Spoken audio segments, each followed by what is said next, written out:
Obrigado pela presença de vocês, aqueles que nos visitam pela primeira vez. Eu agradeço ao Marco Lima, a toda a equipe da casa, a Rebeca, a Ana, pelo carinho, pela acolhida de vocês para conosco. Queria dizer a vocês que na década de 50, aproximadamente 1955, eu tive assim, de uma forma bem palpável, um conhecimento sobre Jesus. Porque eu nasci médio, eu não sabia o que era isso. Eu levei aproximadamente uns 27 anos da minha vida para saber o que era mediunidade. Que eu ingressei no seminário arquidiocesano da Paraíba e, como futuro padre, o nosso foco é outro, teológico, católico, apostólico, romano. E, com todo respeito à Igreja Católica, os dogmas, aquela fé muito direcionada, impedem muitas vezes que a gente veja outros campos e outros mundos. Mas o tempo é a grande escola da vida, a família como amparo maior foi muito importante. Até os 13 anos, quando eu deixei a família e já ingressei na minha vida, eu poderia dizer assim, religiosa. E agora em 2016, depois de 52 anos de início nos meus estudos com a Bíblia e com o Evangelho, depois de 37 anos de conhecimento da doutrina espírita, nós estamos apresentando ao Brasil e ao mundo, que já está sendo legendado para espanhol e inglês, um documentário sobre Jesus, que foi sempre o homem foco da minha vida. Jesus representou desde a minha infância e representa hoje, tanto no catolicismo como no espiritismo, como em algumas outras religiões, que como a gente transita na área, ele tem um papel importantíssimo em tudo, que o projeto do planeta é dele, como está lá em João 17:5. Ele provê todas as necessidades de todas as pessoas em todas as religiões. Essa é a grande verdade. Então eu aprofundei, depois que saí, deixei o seminário e conheci a doutrina espírita, exatamente porque o grande foco dos cristãos não espíritas era afirmar que a Bíblia condenava o espiritismo. E eu, como já tinha um conhecimento razoável do latim e do grego, eu me aprofundei no idioma hebraico e fui até o final. Eu fiz questão, durante 15 anos, eu consegui minha proficiência em hebraico. Eu tenho o certificado me dado pela Universidade de Israel. Então eu conheço a língua que Jesus falava, eu falo a língua que Jesus falava, e isso tem me ajudado bastante a encontrar realmente, não só para mim, mas para todos nós, a grande verdade que Jesus não é alguém distante. Ele está cada vez mais próximo de nós. Cabe a nós irmos ao encontro dele. Essa é a grande verdade. Então, depois de muitas experiências, de muitas buscas, já tinha lançado, em 1999, eu lancei a minha primeira obra, analisando as traduções bíblicas. E no ano 2000, eu peguei um avião aqui em Recife e fui a Israel. Eu, minha mulher e meu filho. Eu não sabia que aquilo era uma topografia prévia que a espiritualidade preparava, por nosso intermédio, para o que viria depois. Porque coincidências não existem, como o projeto é de Jesus, apesar dos nossos limites, da nossa pequenez, das nossas deficiências e dificuldades, mas a gente tem certeza, tenhamos toda certeza que Ele nos ama e muito. Então de repente eu me vejo em Israel, e foi assim, cheguei às 3 da manhã em Tel Aviv, e quando o avião abriu a porta assim, eu senti um cheiro de sândalo no ar, algo inebriante, vamos dizer assim. Agora chegava em Israel não mais um ex-católico, mas um ex-católico espírita, médio, com curso de mediunidade, com muito conhecimento da fisiologia desse processo, sabendo que ela não pertence à religião, faz parte do homem, e que uns têm mais, outros têm menos, mas todos somos antenas espirituais. E em Israel eu descobri isso de uma forma muito palpável, porque a gente já tinha ouvido falar de reencarnação, de mediunidade, de vida sucessiva, inclusive no idioma que Jesus falava, que é o hebraico, que tem toda uma história muito parecida com a imortalidade da alma, reencarnação, lei de causa e efeito. Tudo isso está na Bíblia, no Velho e no Novo Testamento. Eu aluguei um carro e comecei a caminhar dentro de Israel. E no dia 25 de setembro do ano 2000, chegava eu, inocentemente, eu digo assim, porque a gente não sabe o que nos reserva o futuro, em Cafarnaum,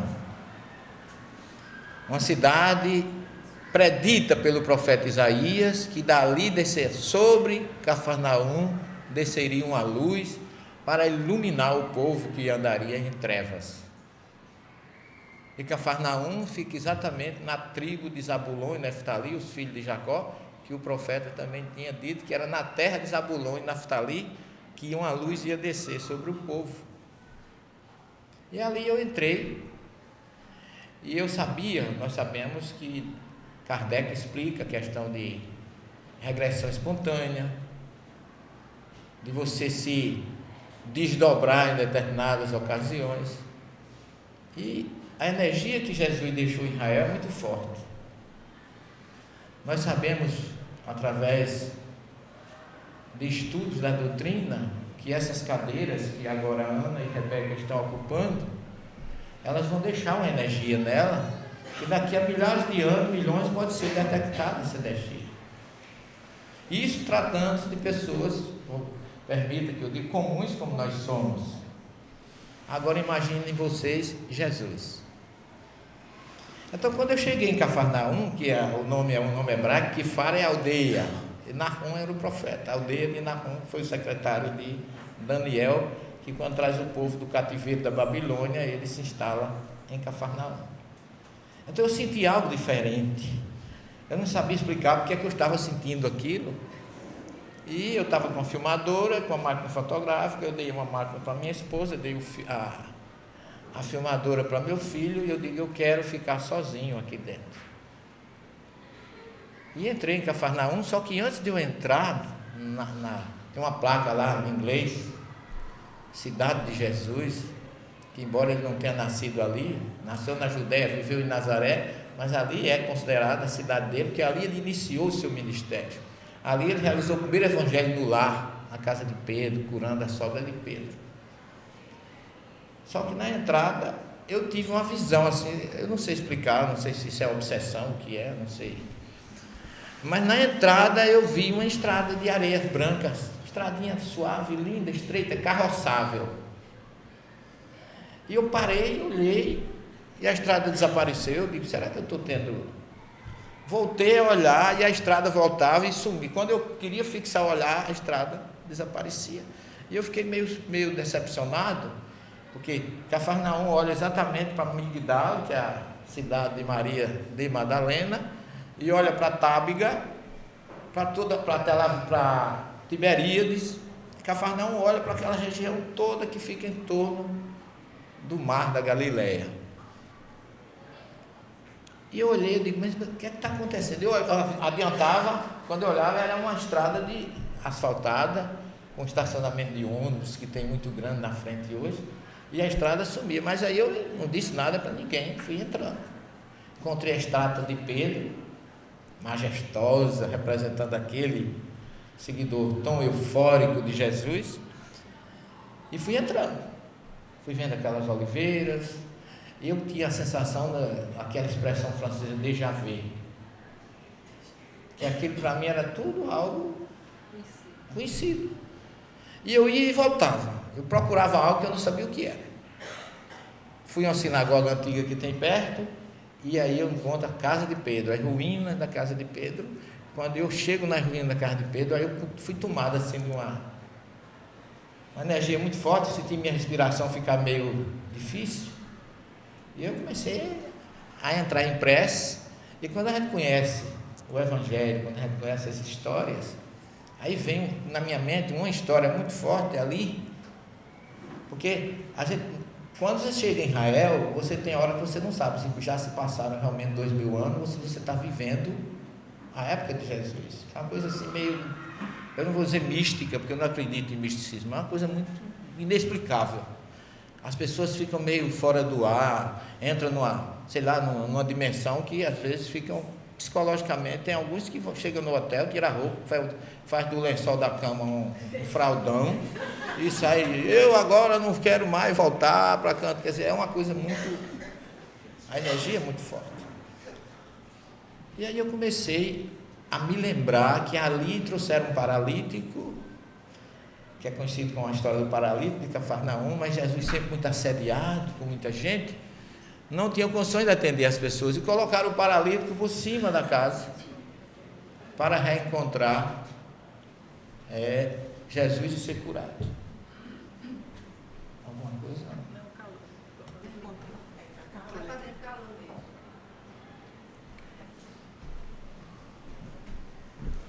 Então, quando eu estou naquela sintonia, que eu estou naquela história, aí de repente eu saí do ar agora, e fiquei como se fosse dentro, se eu tivesse sendo passado num grande túnel, voltando numa velocidade incalculável. De repente eu estou em Cafarnaum, só que agora Cafarnaum habitada, gente que ia, gente que vinha. Parecia um dia de feira, as pessoas com as cabeças cobertas, aquelas cestas imensas nas costas. Pessoas passavam por mim, eu vi os poros dos rostos da pessoa, tão lindo. Coisas assim. Passou um moreno, bem típico, galileu, com uma verruga no nariz. Que tinha a ver uma coisa, que alguém vai passar e saber que a pessoa tinha uma verruga no nariz, é uma coisa que era uma realidade assim, como fosse um filme que eu estivesse fazendo parte dele, mas eu não dominava absolutamente nada. Aí realmente a emoção foi muito grande. Eu fiquei não sei quanto tempo nessa visão, vendo aquele movimento. De repente eu olho para a entrada de Cafarnaum, aí eu vejo a estradinha, do jeito que eu vi na entrada, bonitinha, sem nenhuma dificuldade. Agora eu sabia porque é que eu estava procurando aquela estrada, só que vem a surpresa. Caminhando mais na frente, um grupo grande de pessoas seguia um homem, mas parecia ser mais alto do que todo mundo na frente. Eu não posso afirmar para vocês que era Jesus, mas tinha de costas todo o aspecto, com aquela túnica característica, os cabelos, só cabeça coberta, mas a gente via que por baixo da túnica ainda tinha aquele cabelo marcando o tipo nazareno que ele era. E aí eu posso dizer a vocês que eu senti as lágrimas correndo no meu rosto, a quintura, o calor das lágrimas, e a sensação que eu tinha é que eu tinha perdido uma grande oportunidade na minha vida, como alguém que perdeu uma excursão importante, perdeu o trem. Mas eu tenho... Deixa eu dar uma vez aqui. Pois não. Desculpa, Celestina, e vocês também. Vamos lá. Então, meus irmãos, naquele momento eu não sei explicar o que me envolveu, mas eu sou um médium. Por que é que eu me considero médium? Kardec diz que médium é aquele que sente de qualquer forma, ou de uma forma qualquer, a influência dos espíritos. Todo aquele que sente qualquer coisa é médium. Agora ele classifica mais médium aquele que tem a faculdade ostensiva, aquele que vê, que ouve, que psicografa, que recebe a entidade e traz mensagem psicofônica. Esse é o médium. Isso não é preciso ser espírita para isso, não. Todas as religiões do mundo têm médium agora, em todos os locais. Só que chamava de profeta, chamava de naba, chamava de navi, de acordo com a época e com a civilização. E aí eu tenho uma entidade amiga que ela me acompanha, eu não sei quem é. Eu chamo meu Galvão Bueno. Por que Galvão Bueno? Nada de pessoal, mas é porque ele narra as coisas que acontecem onde eu vou passando. Ele vai me preparando, ele diz o que é. Agora me pergunta quem é, não sei, eu conheço a voz. Me parece que ele fica aqui, nessa parte de atrás da orelha, porque se eu voltar eu não alcanço, entendeu? A questão parece que é exatamente para que eu não tenha condições de ver. Mas ele diz o recado. Então, quando eu estava naquela angústia, a voz me diz assim: nunca é tarde para recomeçar. E aí a Galileia é dividida em duas Galileias. Em hebraico chama Tarraton, Galil Tarraton, que é Baixa Galileia, e Galil Elion, que é Alta Galileia. E aí as coisas vão acontecendo e você vai recebendo as revelações. Depois eu fui sabedor que eu tive uma existência ali na Alta Galileia, perto de Cesareia de Filipe. Toda vez que eu vou ali eu fico procurando, sabe? Mas hoje já tem muitas casas, né? Eu já desconfio aonde seja. Então eu vou a Israel, começo de Eilat, vou até Alta Galileia, mas nenhum lugar mexe comigo como Cafarnaum. Por quê? A ideia que eu tenho é que eu vivi ali. Engraçado, quem morou ali também foi Publio Lentulus, e tantos outros famosos do passado que encontraram Jesus ou foram indiferentes com ele. Para mim, eu fui indiferente. Então, nesta encarnação, eu tenho uma sede muito grande de reencontrar Jesus. Para vocês terem uma ideia, isso foi 25 de setembro de 2000. Nós estamos em 2016. Esse ano nós estamos lançando um documentário, porque a partir daí eu comecei a Israel quase todo ano. Inclusive na próxima sexta-feira eu estarei viajando para Israel. Nós produzimos a partir de 2009, quando eu levei 90 pessoas para Israel. Foi numa época que as pessoas têm esse receio que vai ser morto, a bomba vai explodir, mas você é louco, meu querido irmão Merlânio, você vai ser morto lá. Seria uma honra se eu desencarnar em Israel. Eu digo assim: morreu felicíssimo, tá certo? Porque a terra de Jesus é magnânima, é maravilhosa. Para mim é um prêmio poder estar ali. Em 2009 eu fui convidado pela Mundo Maior, a empresa que faz 10 anos que eu apresento um programa de TV semanal, chama Abrindo a Bíblia na TV. Quem quiser acessar é só botar no Google, Abrindo a Bíblia, que você vai encontrar lá, Mundo Maior, TV, ou coloco TV Mundo Maior. Há 10 anos, completou agora em janeiro, que eu apresento um programa semanal. E há 14 anos eu apresento um programa na Rádio Boa Nova de Guarulhos, também semanal, Abrindo a Bíblia no rádio. Então, o nosso trabalho é exatamente em cima do que a gente faz. Eu digo, eu sou mais tradutor do que intérprete. Eu pego o Evangelho, eu pego o texto, traduzo, e você fica senhor de saber qual é o melhor entendimento. Porque eu não me encontro à altura de impor conceitos. A mensagem de Jesus, ela é ecumênica, ela é diversificada, e cada um tem um nível de entendimento. Agora, o que não pode é você partir de um texto mal traduzido, corrompido, imposto, muitas vezes por dogmas ou por concílios, que aprendi com a doutrina espírita que a verdade é para ser, e com Jesus, colocada sobre a mesa, sobre o velador, não obscurecer. E muita coisa foi perdida, muita coisa foi interposta, muita coisa foi alterada por questões religiosas, pessoais e unilaterais. Então, de acordo com esse trabalho, a própria empresa, em 2008, meu menino tinha terminado o mestrado dele, e eu tinha reservado um hotel, ia passar um mês com ele em Israel, porque eu já tinha ido com o primeiro filho, faltava o segundo. Só que não deu certo a viagem em 2008. Quando foi em 2009, no começo de 2009, a Rede Mundo Maior me chama e diz: olha, nós estamos com um trabalho para fazer em Israel. Egito, Israel, Roma e Turquia. E nós vamos produzir um documentário sobre Jesus, que se chamará Nos Passos do Mestre. E eu de repente estava envolvido com 90 pessoas e voltei a Cafarnaum, e lá nós fizemos um evangelho no lar, na casa de Pedro, registramos numa ata, todas as assinaturas, registramos em cartório e eu mandei para o Conselho Espírita Internacional, via Onofre Astinfra, que era o então presidente das Casas André Luiz, que é a mentora, a provedora maior de todo esse trabalho, da rádio, da TV e do cinema. E eu fiz um evangelho lá em Cafarnaum, e foi assim para mim uma coisa muito forte, porque a impressão que eu tinha é que eu estava levando aquele povo para um reencontro com Jesus que eu mesmo não tive. Foi muito forte para mim. De todos os meus encontros em Israel, Cafarnaum é ímpar.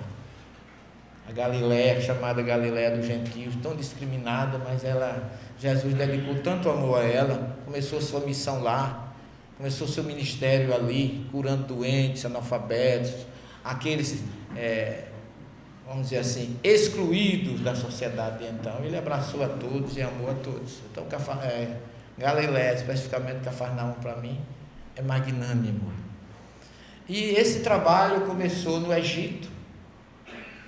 Nós fizemos todo o Cairo, nós fomos na gruta onde Jesus ficou 6 meses com José e Maria, fugindo de Herodes, que hoje é a igreja de São Sérgio, lá em cima. Então, fomos às pirâmides, fomos ao Monte Sinai, quer dizer, Monte Horebe, na planície do Sinai, onde Moisés recebeu os 10 mandamentos. E esse documentário levou 6 anos, 7 anos para estar pronto. 6, né? Porque agora no final de 2015 já estava pronto. E nós estaremos lançando esse documentário no dia 12 do próximo mês, aqui no auditório da Federação. Serão 2 sessões. Vocês vão ter a oportunidade de, depois da primeira sessão, trocar ideias comigo, porque eu sou o curador do filme. Todos os textos dos diálogos traduzidos do original foi sob nossa responsabilidade. O filme tem a direção de André Marosso, que é aquele mesmo que dirigiu o filme dos Espíritos e Causa e Efeito. Não sei se vocês assistiram pela Mundo Maior. O trabalho ficou, modesta parte, muito bom. O nosso filme vai ser apresentado em Blu-ray, que é uma imagem perfeitíssima. Nós já falamos com o Vlamir e com o Neto, que vai cuidar da sonorização. E nós teremos a primeira sessão às 14h30, aqui em cima, até às 16h10, porque nós filmamos 22 horas de filme. E aproveitamos 1h40. Porque o filme, ele começa com a chegada dos exilados de Capela no planeta Terra. E vai até Kardec. Então ele tem vamos dizer assim, começamos com Emmanuel em A Caminho da Luz, falando que os espíritos iluminados colocaram a Terra no seu eixo gravitacional para que ela fosse habitada. Depois Jesus fala em João 17,5 que antes do planeta Terra ser criado, ele já estava com Deus, recebendo a direção do planeta. Então nós mostramos Jesus recebendo os exilados de Capela como hóspedes para trazerem não evolução moral, mas cultura, porque eles foram os primeiros que trouxeram conhecimento, evolução, tecnologia, e entre eles está aí os egípcios, que foram os grandes espíritos que não estão mais aqui conosco, mas trouxeram, só para vocês terem uma ideia, imortalidade da alma, que as pirâmides nada mais são do que grandes monumentos à imortalidade da alma. Trouxeram os 10 mandamentos, foram os egípcios, só que de uma forma diferente. Moisés trouxe: não matarás. E de acordo com a mitologia egípcia, Ísis, Horus e Osíris, Horus é o filho de Ísis e Osíris, é quem cuida do morto. Então ele recebe o morto, pesa o coração, olha a influência do coração na questão religiosa. Os egípcios pesavam o coração com a pena da deusa Maat. Se o coração pesasse mais do que a pena, o morto não entrava na espiritualidade. E tinha um tribunal com o símbolo da vida, o símbolo da morte, e Horus é quem levava o morto para Osíris e Ísis, que são os deuses do mundo subterrâneo. Então já havia um julgamento no mundo espiritual segundo a cultura egípcia. E olha que coisa interessante, a gente fala sempre que as pessoas têm um bom coração, não é? Ele tem um bom coração. Jesus diz: os puros de coração verão a Deus. Então e hoje cientificamente a ciência já está provando que as células cardíacas têm um registro.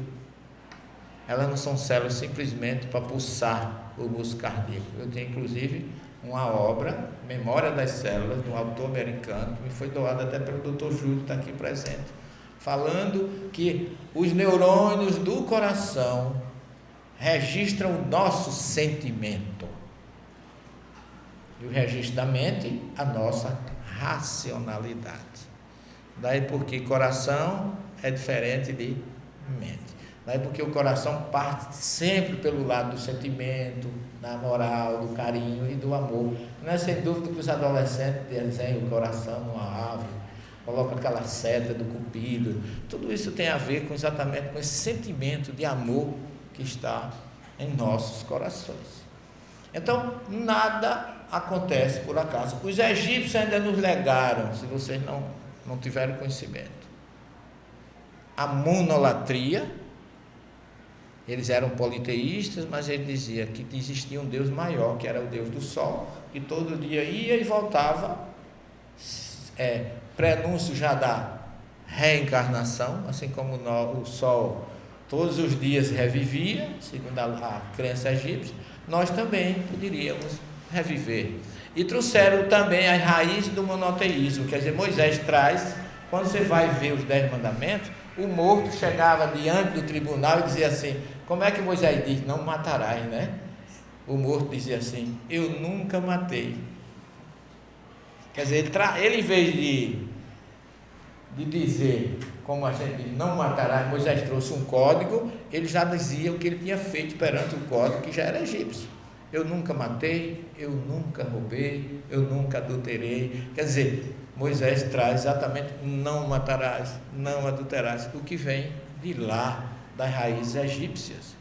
Então vocês vão ver isso, e o filme continua. O filme é assim, narrativa, encenação, porque tem um grupo de atores que encenam, sobretudo a parte de Jesus, todas as cenas, e tem dois âncoras, que sou eu e o Dr. Adão, porque vem a narrativa e a gente vai explicar. É como aquele estilo da History Channel e outros documentários. O desta parte está muito bom, com um nível bem acessível. Vocês vão ver coisas diferentes com relação à questão da virgindade de Maria, ressurreição. E já foi lançado em São Paulo agora o mês passado. E na semana que foi lançado, tudo bom, doutor Gilberto? Na semana que foi lançado, só perdeu para o filme americano que foi lançado, Batman e Super-Homem simultaneamente. Mas ganhou para aonde ele está estreando, em Manaus foi sala cheia, Belém do Pará também, Recife, Fortaleza, está sendo lançado. Oi, Wendel, está por aí, meu filho? Prazer em rever. Então está tendo uma acolhida, porque é algo, gente, diferente. Nós saímos do mesmismo. Pela primeira vez, Jesus está sendo apresentado ao Brasil e ao mundo sob a ótica espírita. Então eu acho que nós estamos num momento de, depois que esse filme passar nas casas de cinema, nós vamos ter o prazer de divulgar o máximo que puder, dar presente a pessoas, passar nas nossas casas, e nós vamos ter a oportunidade de tirar algumas dúvidas de vocês, do porquê, porque eu já tenho recebido e-mails no meu programa perguntando de onde eu tirei aquilo, de onde é que vem aquilo outro, porque acha que ou é opinião dos autores e da doutrina espírita. Não, a doutrina espírita não tem opinião, a doutrina espírita é científica, é filosófica. e tem moral evangélica. O espiritismo não vive de achismo. Kardec é chamado do bom senso encarnado, não é por acaso. A questão, o próprio Espírito da Verdade diz lá na questão 627 que o papel dos espíritos é levantar o véu, tornar compreensível e explicável tudo aquilo que até então foi obscuro, foi parabólico, foi figurado. Depois do Espiritismo, ninguém pode pretextar ignorância. O Evangelho fala, o Espiritismo é a chave através da qual tudo se explica de modo fácil. Então, se nós fôssemos catalogar os acontecimentos desse filme, vocês já daria outro filme pelos acontecimentos. Quando nós passamos da parte do Evangelho, aí entramos com o fenômeno das mesas girantes, com as irmãs Fox. Então, o filme termina, tem uma bela exposição do Sermão do Monte, sob a nossa tradução, que não é, Jesus não está chamando ninguém de bem-aventurado, que é um choque, porque faz mais de 2000 anos que as pessoas já começam, quando falam em Sermão do Monte, Sermão das Bem-aventuranças. E o filme mostra que Jesus não poderia chamar de bem-aventurado quem estava oprimido, lutado, injustiçado, órfão, etc, etc. Então é um filme realmente que vai fazer com que as pessoas reflitam. E nós vamos ter convidados aqui especiais que nós vamos convidar. Vamos ver se Dom Aldo vem, se algum jornalista vem, para que eles possam divulgar. E nós vamos fazer uma divulgação em massa. E a partir do dia 15 desse mês já estarão à venda previamente os ingressos aqui na Federação, na nossa casa, o Bom Samaritano, e tem um telefone à disposição. Nós vamos lançar essa semana que vem, não, depois do dia 15, os cartazes já estão preparando, para a gente fazer um lançamento realmente bem forte e bem divulgado e bem racional aqui na nossa cidade.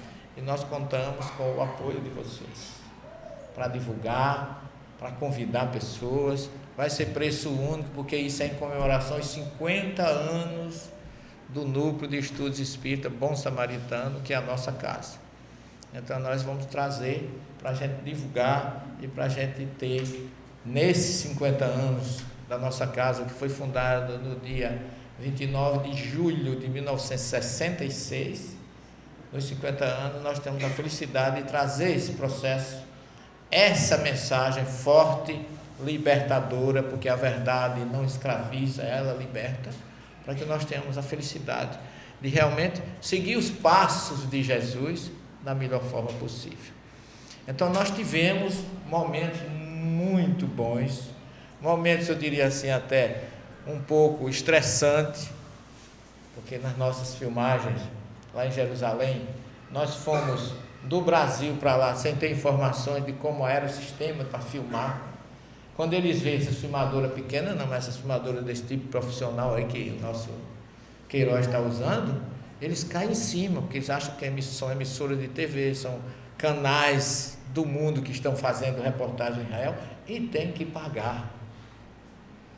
E aí eu chegava lá no Sentimento, e eu, o Eduardo e o Euclides, aí quando a gente ia entrando na casa no forte, na fortaleza de Antônio, onde foi o Palácio de Pilatos, com aquela máquina, os caras já batiam em cima.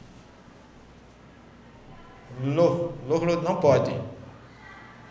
Aí eu dizia, Lamar, por que não pode?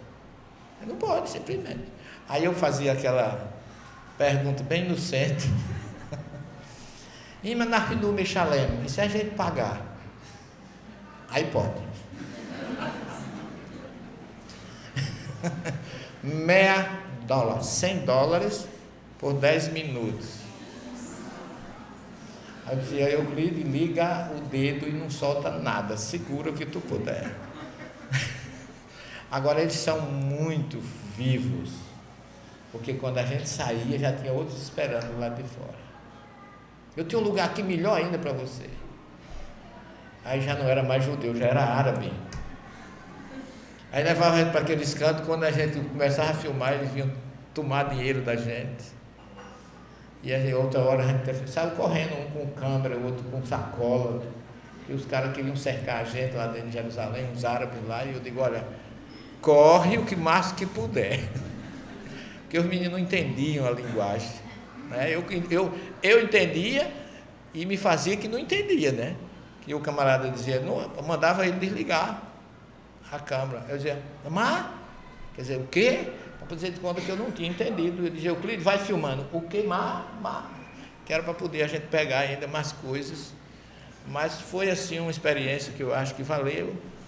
E o que vocês vão receber, o que nós vamos receber é um produto de alta qualidade, porque o diretor é muito bom, o André, é criativo, os personagens todos são grandes artistas, né? E vocês, se Deus quiser, vão receber, nós vamos receber. E eu acho que esse ano, se eu desencarnar a partir, depois do dia 12 de junho, ele foi muito feliz, mesmo que tenha ido para o umbral, mas foi muito feliz, porque a gente conseguiu trazer vamos dizer assim, um projeto para a doutrina, sem nenhum sectarismo. Não é que o Espiritismo seja melhor, não, o Espiritismo tem verdades diferentes, tem conceitos novos.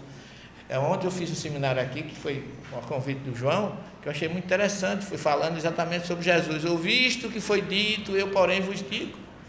E eu digo para vocês, a gente está acostumado a ouvir e a ler coisas sob a ótica de outros tradutores, de outras pessoas que não têm o mesmo objetivo e muitas vezes escondem muita coisa. O que eu estou dizendo aqui, não estou inventando.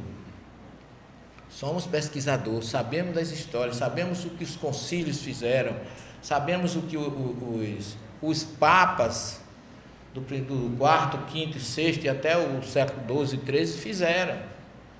Nós estamos fazendo, pessoal, um trabalho em Israel hoje, um trabalho muito forte, muito difícil. Todo ano que eu vou lá, eu encontro com um grupo dentro de Israel, em Beit Shoan, vizinho a Tel Aviv, pesquisando a melhor forma da gente fazer Jesus voltar para o judaísmo, um verdadeiro Jesus que eles não conhecem. Por que isso? Porque a filha de uma amiga nossa, ela é casada com um judeu, a família é toda judaica, a menina estuda em colégio judeu em Israel, e ela é cristã, porque a mãe é cristã. É uma brasileira casada com um judeu. E a menina chegou em casa chorando, porque a escola dela estava destruindo e falando coisas terríveis de Jesus. Agora vocês sabem por quê? Por causa do movimento que vocês conhecem, criado no século XII, chamado pelo Papa Urbano, chamado de Cruzadas. Então as cruzadas criaram uma imagem negativíssima demais para Jesus e para o cristianismo, porque a gente não sabe, mas o judeu acha que a única religião cristã é a Igreja Católica. E como foi a Igreja Católica que criou as cruzadas e criou o antissemitismo, queria tomar Jerusalém do judeu, se não fosse o árabe, o grande Saladino, não sei o que seria hoje da história do cristianismo, porque foi ele acho que foi Jesus que colocou ele para dar um freio na história. Mas a imagem que eles têm de Jesus é uma imagem distorcida via cruzadas. É aquele que matou os judeus, aquele que destruiu os judeus. Como nós temos uma imagem distorcida que nos é passada, que quem matou Jesus foi o judeu. Isso é uma consequência da desinformação que nós muitas vezes estamos sujeitos a ela, porque recebemos como uma verdade irrefutável, porém sem nenhuma base. Então, o que nós trazemos nesse processo, nesse projeto, é exatamente um grito de alerta, porque independente desse trabalho, que é um trabalho que vai ter uma abrangência maior, vai atingir muito mais pessoas de todas as religiões, mas nós temos uma obra chamada O Evangelho e o Cristianismo Primitivo e Comunidades do Caminho, que são 2 livros sobre o cristianismo primitivo, que nós procuramos mostrar o que é cristianismo, que a gente não sabe. Então a gente está sabendo o cristianismo que a gente tem é o cristianismo da Igreja Católica, por incrível que pareça. Embora haja o protestantismo de Martinho Lutero, a gente sabe disso, mas ainda predomina os dogmas da Igreja Católica na nossa vida. Todos nós que hoje somos espíritas, a grande maioria foi católico. E a gente ainda traz muita coisa do igrejismo católico, com todo respeito. Aqui eu não estou falando como religioso, estou falando como pesquisador, que eu também sou pesquisador de ciência das religiões. Então, eu posso falar como espírita, como religioso, e posso falar como pesquisador. E como pesquisador, se você for estudar, você vai ver o que foi destruído, que o cristianismo, a mensagem de Jesus da era apostolar, que foi o cristianismo do primeiro século, depois da destruição do templo de Israel, que acabaram com a família de Jesus, com Tiago, o irmão dele, Maria, seus irmãos, toda aquela destruição de Jerusalém, o cristianismo acabou. O que sobrou? Paulo é preso, vai a Roma, e o cristianismo de Paulo em Roma, que a gente esperava que Roma se cristianizasse, o cristianismo é que se romanizou, com a Igreja Católica Apostólica Romana, dirigida pelos concílios, sob a força política do imperador chamado Constantino, que eu escapei para o povo, graças a Deus que não é Celestino, é Constantino, não confunde, pelo amor de Deus. Então, nesse ponto, nós somos, na verdade, todos os cristãos, nós somos vítimas, inclusive a desinformação que chega lá no povo de Israel. Então, eu vou ter uma reunião agora, sexta agora, 8 dias, com esse grupo, que a gente está estudando uma forma, não logicamente através de livro, mas através de site, de levar a verdadeira biografia de Jesus para o judeu. Não é uma coisa, é uma semente, é uma coisa muito pequena, mas é algo que nós vamos trabalhando há uns 8 anos, e tem um espírito da codificação, tem um espírito muito, eu diria assim, elevado, que está nos dando todo o suporte, não por minha causa, mas por causa de Jesus. Que eu me dou o direito de não dizer o nome, por questão até de ninguém achar que eu estou obsediado, que eu estou vaidoso. Não precisa. O importante é que Jesus apareça. Eu às vezes vou fazer conferência em algum lugar, e o rapaz está filmando, eu disse, mas é preciso, o senhor não está aparecendo. Meu filho, não estou preocupado com isso não, faço que a doutrina de Jesus apareça, que eu já vou ficar feliz. Não estou preocupado, o importante é a mensagem, que Jesus chegue como realmente Ele é. Ele não precisa da minha proteção, nem da minha defesa, não, mas a gente precisa defender uma verdade que vai libertar muita gente. E vocês sabem, nós conhecemos a dificuldade que é hoje a convivência entre árabes e judeus, questão muito religiosa. Eu acho que nós espíritas hoje, eu sempre digo, o espiritismo agora tem o papel de ressuscitar o cristianismo, o verdadeiro cristianismo de Jesus. Por quê? Porque o verdadeiro cristianismo foi no século I, apesar de ter sido um século de muita perseguição, porque foi um cristianismo de catacumbas. Primeiro século, o cristianismo foi todo de catacumba. Foi Roma, foi Antioquia, dentro de uma gruta, onde começou, e foi Capadócia, nas cidades subterrâneas, onde os cristãos se escondiam da perseguição. Então, primeiro século de catacumba, segundo de cidade, segundo, terceiro de cidade subterrânea. Então, nós espíritas hoje, eu digo para vocês, agora não é como religioso, é como pesquisador. Se você olhar todas as religiões que se dizem cristãs, em todas as religiões distantes, a que mais se aproxima da mensagem de Jesus ainda é a doutrina espírita. Não é porque eu sou espírita não, qualquer um que pesquisar vai ter que ter essa conclusão, porque é verdade. É quem mais se preocupa com matar a fome de quem está com fome, de comer a quem tem fome, beber a quem tem sede, que Jesus recomenda em Mateus 25, 31 a 46, no juízo final, é o que vai contar, não é a religião. É a doutrina que se preocupa com o que dá de graça, o que de graça recebeste, que está lá em Mateus 10. Não é criação do espiritismo, é defesa e comunhão com esse processo de Jesus. E às vezes eu já tive, eu não digo tristeza, mas eu não me sinto muito bem quando eu chego em algumas cidades do Brasil, que me chamam para as emissoras de televisão, e o apresentador me pergunta se o espiritismo é cristão. Mas tem gente que faz essa pergunta, em pleno século XXI, com tanta mídia, com tanta internet. Eu digo, meu filho ou minha filha, sem evangelho não existe espiritismo. Jesus é a fonte maior. Foi Jesus que enviou essa doutrina, foi Ele que criou uma equipe maravilhosa, com o Espírito da Verdade, com Kardec, com Zéfiro, com todo aquele grupo que a gente conhece da codificação, a trazer essa doutrina libertadora, confortadora, maravilhosa, que tem remédio para todo mundo. Tem uma resposta para tudo, porque pela lei de causa e efeito e a reencarnação, tudo se explica. Ninguém sofre injustamente. Deus não tira de um para dar a outro. Ele formou regras que quem foge delas sofre as consequências porque fugiu. Mas no momento que resolva voltar para ele, terá com certeza a paz e a tranquilidade. Portanto, nós contamos com vocês no dia 12 de junho. Faremos aqui, se Deus quiser, uma grande festa. Teremos um intervalo, depois eu vou de 4h30 mais ou menos até 5h30, trocar ideias com os assistentes da primeira sessão. E às 20 horas teremos uma segunda sessão. Aí eu estarei presente, mas não vai ter tempo da gente conversar, porque vai terminar às 10h40. Aliás, 9h40. Então já não dá mais, seria a discussão bacural. São 2 sessões, sim.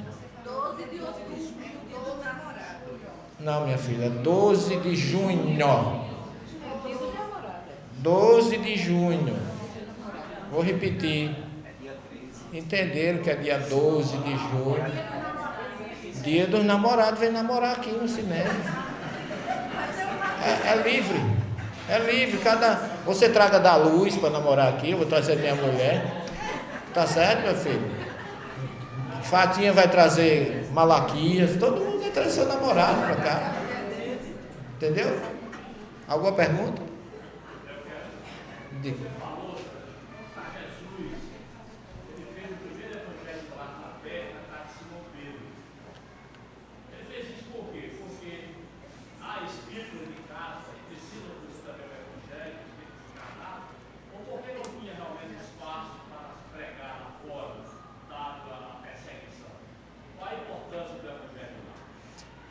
Só para concluir, muito boa pergunta.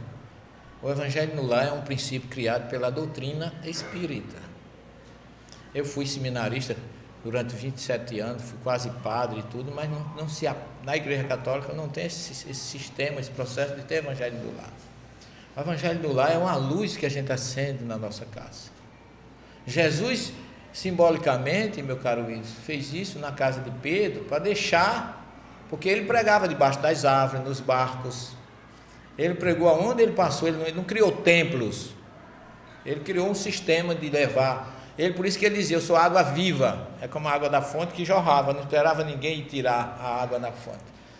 E o Evangelho no Lar é como se fosse a cura da sogra de Pedro, feita por Jesus, perpetuada em nossas casas. Porque a gente se fortalece no lar. É a célula máter da sociedade. Todas as crises que o planeta tem, que o Brasil tem, que qualquer sociedade tem, não começou na sociedade não, começou com falta de evangelho dentro de casa, independente de religião. Na hora que você abre um evangelho na sua casa, 2 coisas acontecem. Se tiver algum necessitado, obsessor, que queira prejudicar, não vai ficar, porque não vai gostar do que está acontecendo. E se ficar, vai ser esclarecido, vai ser ajudado. Então é sempre uma luz para a família, para o vizinho, para a rua, para o bairro, para a cidade. Então é um princípio indispensável em nossa existência, é Jesus no nosso lar. Então ele começou ali deixando, eu digo sempre, Jesus lançou uma semente ali no Oriente, que se transformou num farol que repercute ainda hoje no Ocidente e no mundo todo. Muito obrigado pela sua colocação, comum perfeitamente. Infelizmente, nosso horário já estourou. Eu queria agradecer a vocês e dizer só uma coisa. Quem quiser encontrar Jesus, saiba que Ele está do seu lado. É só você querer. Porque todo mundo fala que Jesus disse, segue-me. Parecendo que você vai segui-lo sem fazer nada. Mas o idioma que Jesus falava não conota isso. Ele diz, que é vem, arrarei-me, venha depois de mim, fazendo o que eu faço. Quando Jesus pergunta a Pedro: Pedro, tu me amas? Ele não está querendo preocupar se Pedro está amando ele, não. A preocupação não é. O idioma hebraico é um idioma meio mágico. É como se disse assim: Pedro, porque ele diz assim: Oref iti, você ama comigo, não é me ama. Você ama da mesma forma que eu amo, perdoando, sendo fraterno, sendo dócil, orientando, curando, abraçando, protegendo. Você ama desta forma. Se você ama dessa forma, apacenta minhas ovelhas. É isso que Jesus quis dizer. A gente não tem recebido muito esses conceitos originais, que são tão importantes para a gente entender realmente a mensagem que Jesus deixou para nós, de uma forma que seguir Jesus não é fácil. Porque o que é que ele diz?